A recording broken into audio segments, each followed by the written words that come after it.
chưa?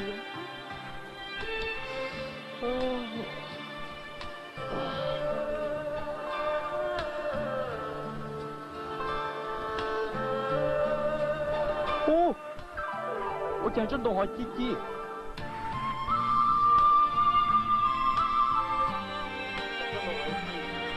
Tự luôn.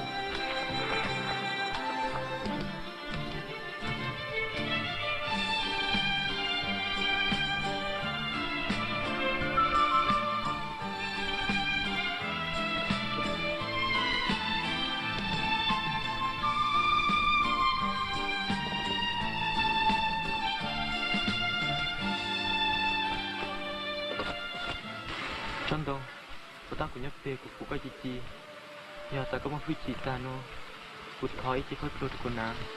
Vì cô sợ tàn nhẹ cô xin phát lột rồi nàng. Ôi chú cô sẽ một tết cho chơi lên. Khó cơ.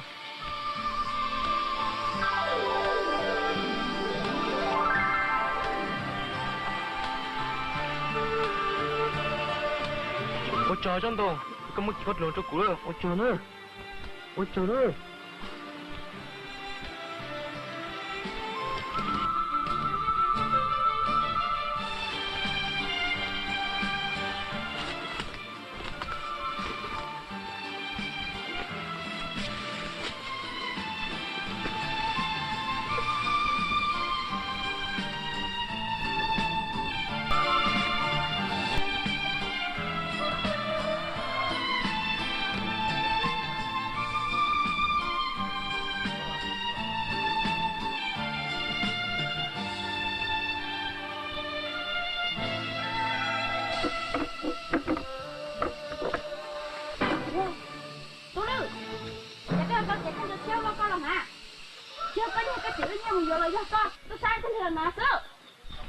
Chị giờ nè, bây giờ tụi thổi trong rồi ít trong rồi mới được tụi.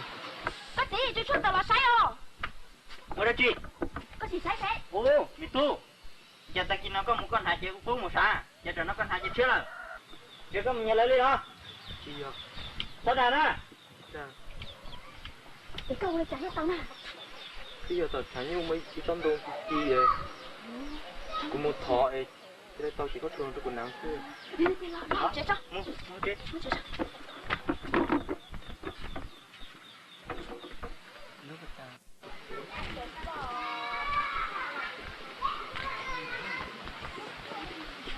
Cái gì? Chẳng mấy chị mà chẳng ăn luôn à, cả lúc hết của nó.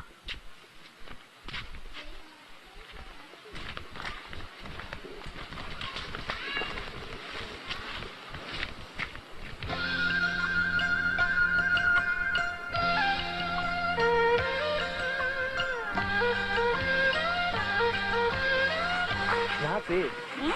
Có nô của hai kia có nô. Ồ, có nồi hả? Về đi nè, đây.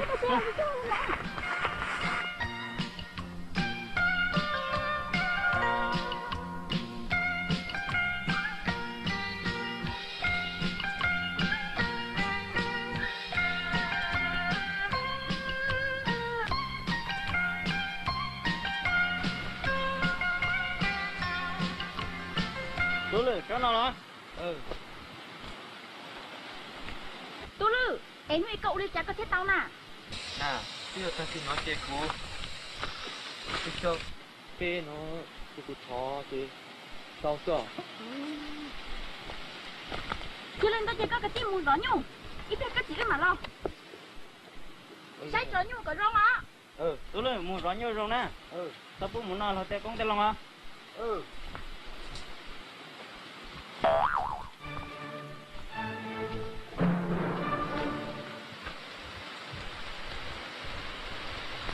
Cái nè, họ cả rong nè. Cho tao thọ cả tao nhé tao cố cả nên tao cũng có cái lúc cả nó đó. Cái gì? Chỉ hồi lúc như cận tao cá thôi nhé cú thâu tài thế chỉ tao bó. Vậy lên tới. Bảo cái xã đó có đi chả. Ô lên chả này. Cái nè, có rồi. Mua chị chú nè. Lúc cả nó to cá chị. Cái này nó nên đếm cái này nó thay. Người ta chỉ mua cái củ để nó xí mà. Xin đây. Nói chứ. Hãy đi ra phải nói hết tông tông nữa. Hay cầm tông thôi hả? Thôi nó à.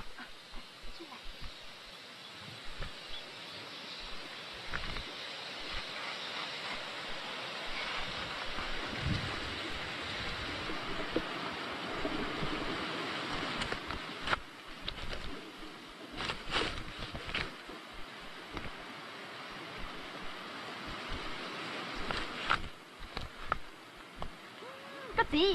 Ừ? Trên nền tao này quỷ lên tổ chỉ trong tổ. Lọ, nó lên tổ xong. Ủa đi mà. Nó có xong rồi. Thôi, thôi trong đâu ô. Thôi có tao nhé tôi cứu còn nên đâu ô. Thôi cả nhé cứu nên đâu phụ hơn ô. Thôi. Cái gì? Ừ? Chị quỷ lên thở chỉ tao à. Nó lên thở sao? Ủa đi mà. Thôi. Trốn đâu ô, thọ con muốn nhầm cô rồi còn nên đâu nữa. Thôi. Thôi có tao nhé tôi cứu. Cái này giờ đó chưa đi mà. Cái gì? Chị cho tao lên là đã ướt sao chê. Là độc quá sao? Cái này tao của xứ xả. Cái của nhung sao? Cái gì mà nó có chơi sao?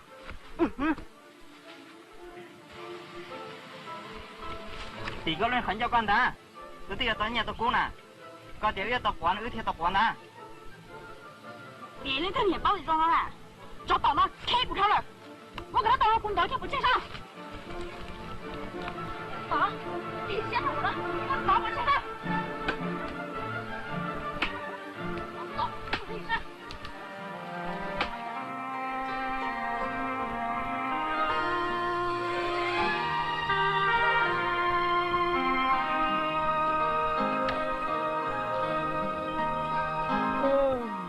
Mình kể về chút lắm.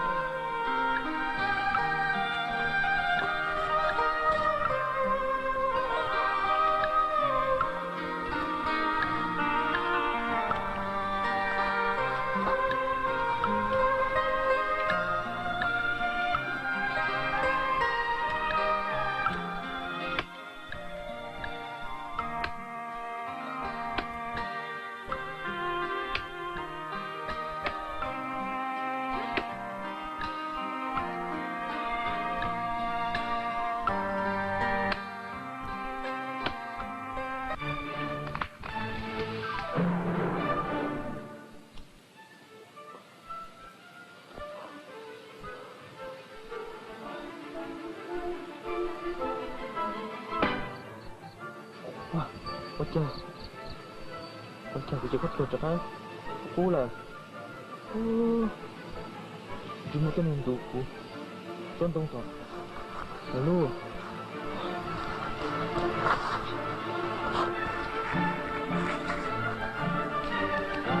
chân tiền những shop thiếu luôn đấy chú cú chân tôi làm đủ ha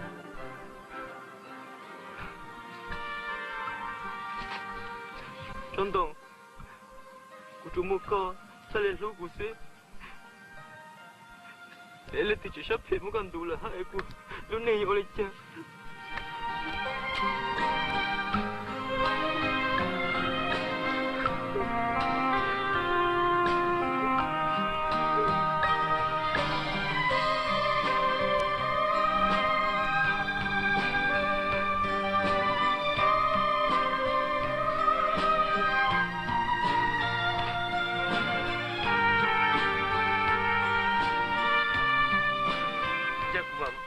mua cái sợ chứ mua chân này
thế cái sáng ta tới Trung Quốc sẽ tới Trung Quốc ta lên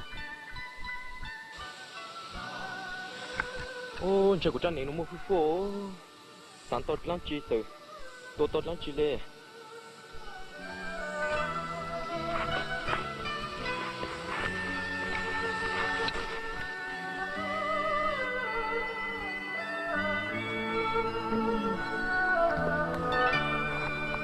chỉ cho cha này cũng mua phu phố ta nữa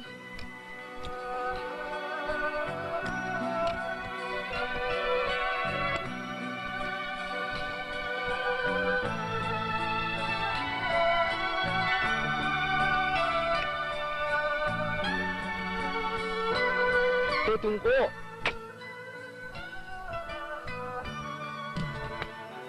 ô trời của chân này ông hùng chăng luôn đấy ô chân này một phu thật ra luôn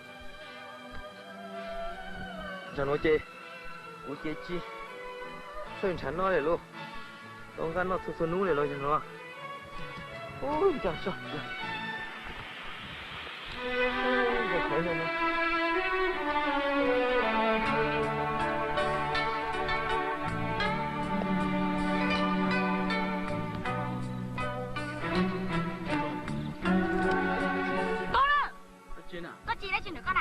là chim con à con muốn tôi sáng thì đi lọt khe của cháu nào chưa tôi sáng à nào có khác cơ của chân này nữa chẳng hiểu có bao ta yêu sáng ta tôi cái Trung Quốc nó là tao cái Trung Quốc cái ta bữa tối tôi nông tao cái tôi nông cái ta không muốn sáng à sáng tao đang chỉ tôi để tôi cứ sáng nhà sáng sáng cái ta cái của tôi cái nào không muốn sáng à mua了嘛都sáng mà cái của tôi Trung Quốc nè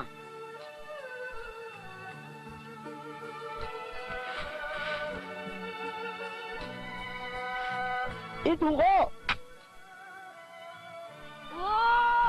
我的天啥？哇！ở đây này cái xe à ôi giờ lực của hai tao á cái đâu có cái này đâu nhỉ cái nào là có chuyện to ha cũng ngang qua bên trong của mảng gà rồi có lên có còn đâu của gì nào cái to nó muốn được của con mình nó tụi em nữa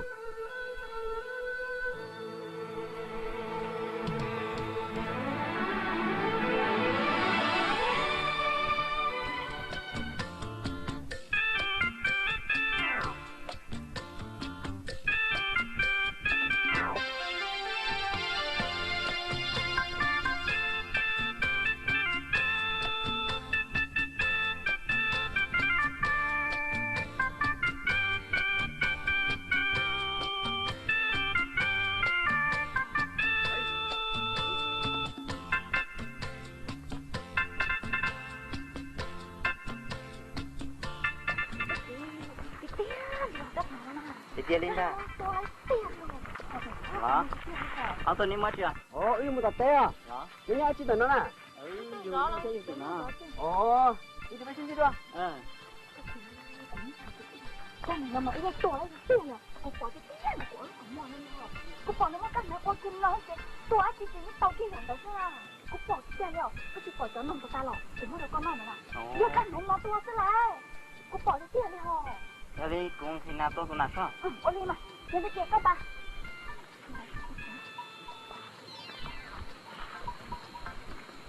cái gì của tao đây? Sao? Tôi nó làm rồi này.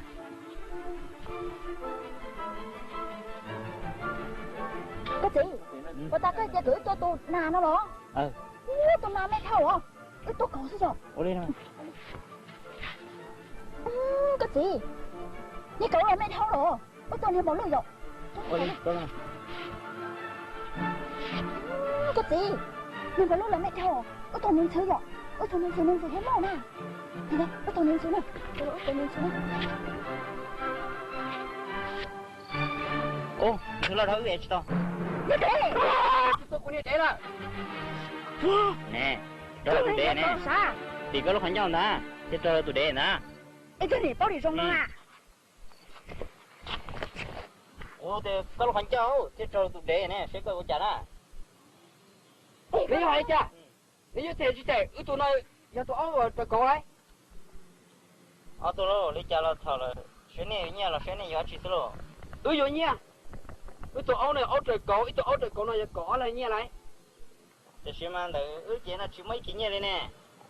Chỉ mỗi nếu như muốn ra chỉ là thế Họ này tụi我现在背nó thằng đấy nó mà ngàn nhá tôi rồi nè sao? Có tiền mà. Để chỉ đã.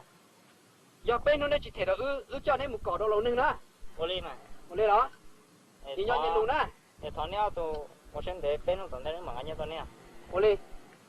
Nhìn đó. Thì con nó khẩn cho con đó. Nhưng nó là tao là tua nấy ui nó rồi sẽ áo lấy rồi.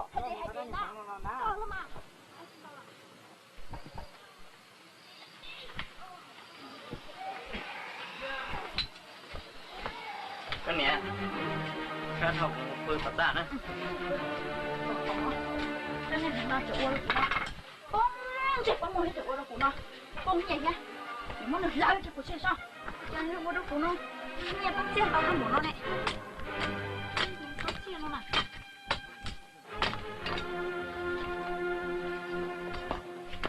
lại cho của xe sao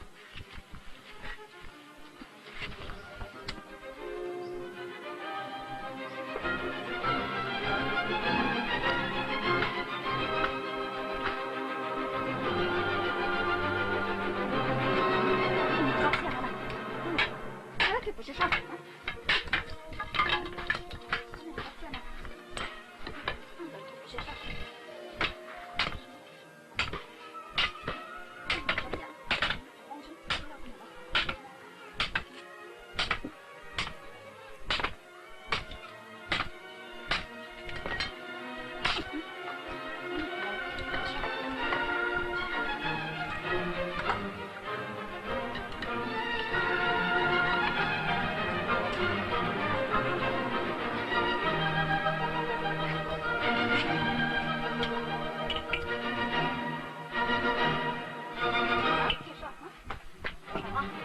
骗了呢。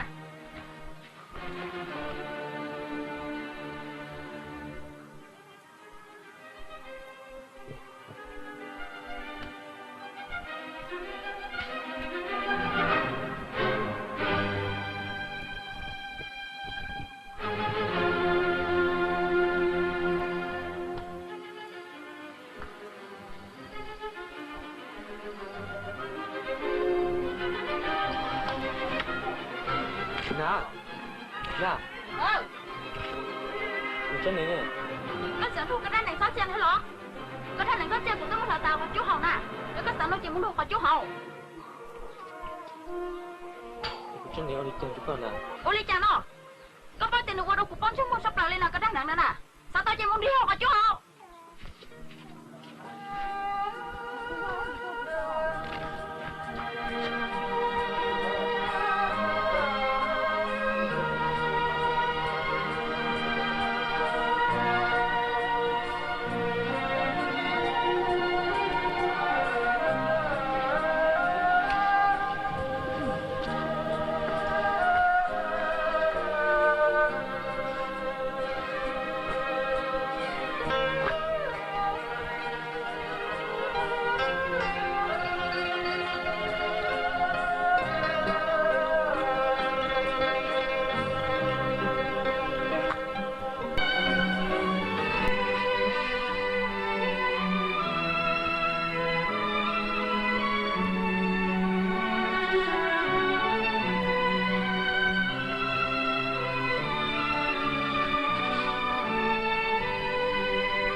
Mời cho nó xe.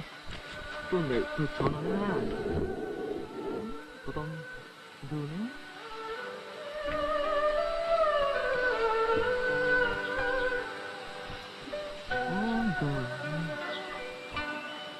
可就几弄事。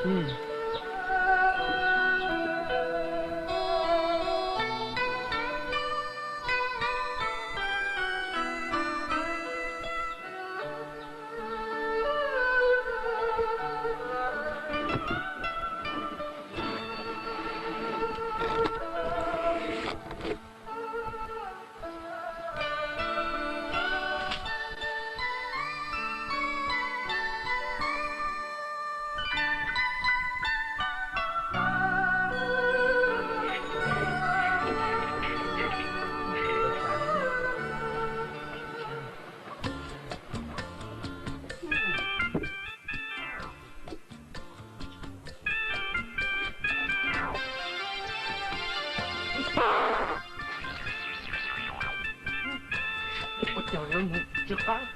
Nó lên, nó hàm món xuống.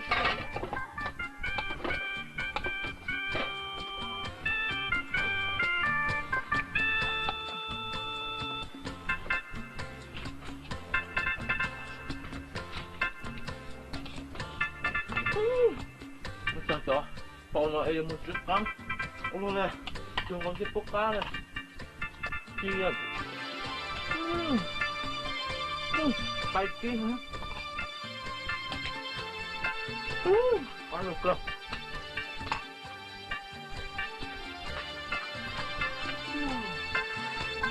Để con muốn bị chà. Con sữa lục này nè. Chỉ từ giống cá rồi. Ngon lên rồi. Tao nông cá là cái sáng này lỗ.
Ô, cái tin đấy mình đâu rồi? Dạ đó. Ô, một bông rong cờ từ một tàng cho bọn nó xưa vậy? Bộ đi nó cái kia.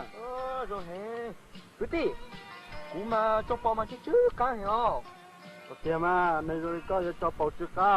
Sao? Nếu có cho bộ chữ cá nào có hay chả? Giờ tao cũng cho chứ cá chứ. Cú mấy khen cá mấy chân tao mua. Tôi thôi, khó chơi cái mấy mồm lên mà. Có kia mà. Ê, giờ tao cũng cho chứ cá này. Mấy bậc cả mấy thùng đâu cả cho cú. À, giờ cho chữ chia chỉ cả. Cả mà. Nhà luôn á. Qua đi.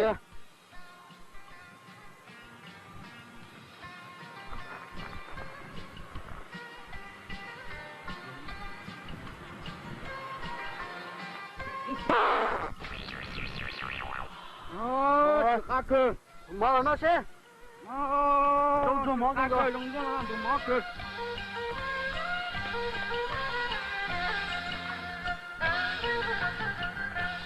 Nè, có chứ cá.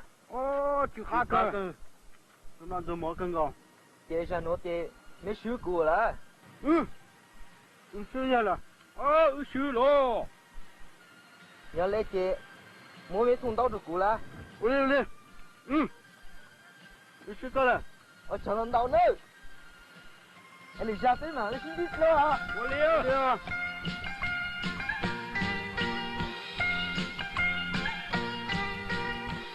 Tôi lừa đó xin lỗi con à. Ủa, nào nó dưới thùng đó. Có một món lên chơi lò là do có một tô xá lò xứ mà. Chia tôi sáng nè. Bây giờ cũng mới cho tàu xì lông xí nè. Nó sẽ ít lúc chế. Thôi tôi cho bỏ thì chứ cá hè cũng một tiếng rồi xoay, tôi yên xoay, số một thùng tao cho cua. Sao có thứ, nấu chơi lò xá món lò xá không?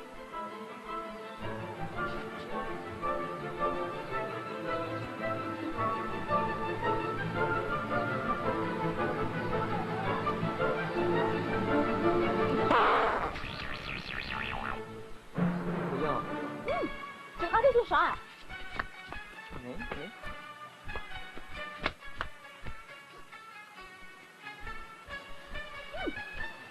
Có chưa sợ?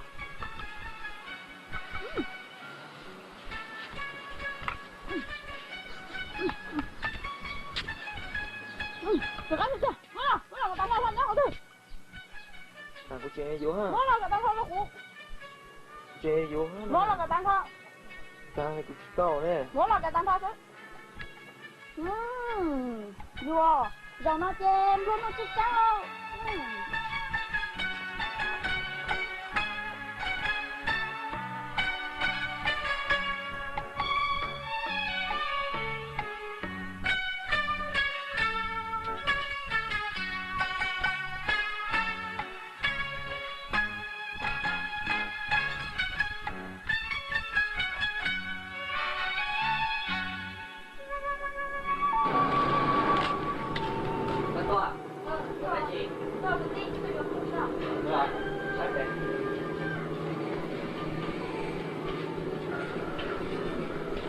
lá chi mà.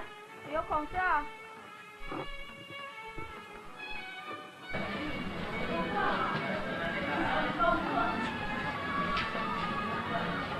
Có sao một lấy có yếu giả chưa? Yo cả tan thôi đi cho khổng nó. Tao nói cho nó. Dạ.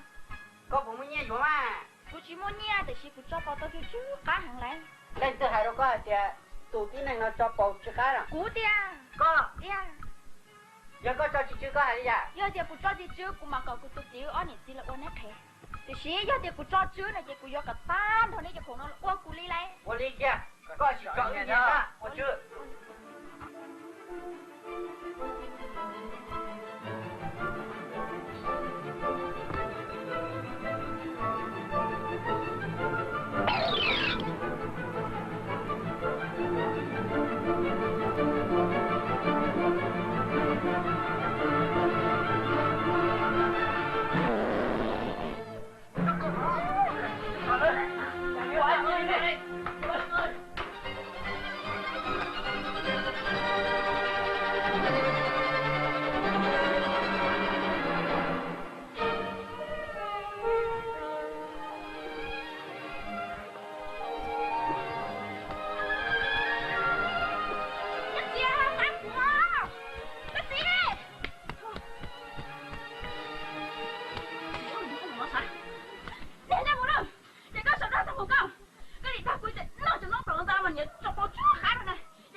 Ở đây chị cái này hả?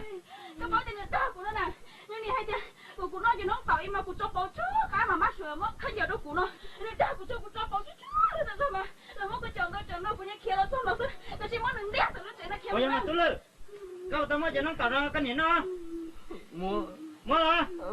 Hiện tại cái chị tẩu mua ra con à? Thôi nhá, à bay, mua thôi nhá là mua, thôi nhá là mua, thôi nhá là, kéo mua, thôi nhá là. Kéo một tí nào. Kéo một. Chị sửa rung này. Kéo một thấy nhá. Em sửa rung. Cho nó tay khăn cho nó kéo một. Kéo một chỉ gió cả ra. Chỉ gió cả ra kéo một. Chỉ gió cái gì hả? Chú mẹ nhá. Em một thấy nhá. Nó chứ. Kéo một. Mẹ tu cú luôn. Chỉ cần một. Chỉ gió cả nè. Chỉ gió cả nè. Kéo một.